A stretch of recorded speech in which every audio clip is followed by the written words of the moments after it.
Hello everyone, I'm Error Slayer and today I will show you how to fix error code VIN185 in Valorant. If you're ready, let's get started.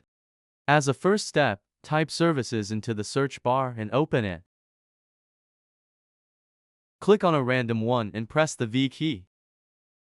Find VGC, right-click on it and select Properties.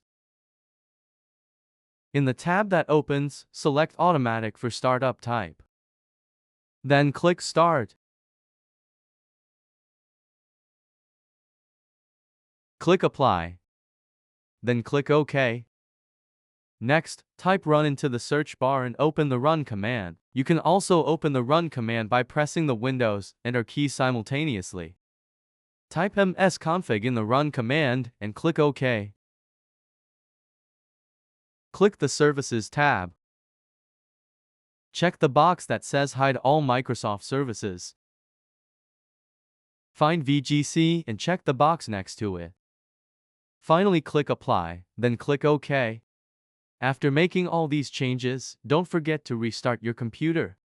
I hope this tutorial video on how to fix error code VIN185 in Valorant was helpful. If it helped, please subscribe to my YouTube channel and like the video. Have a good day.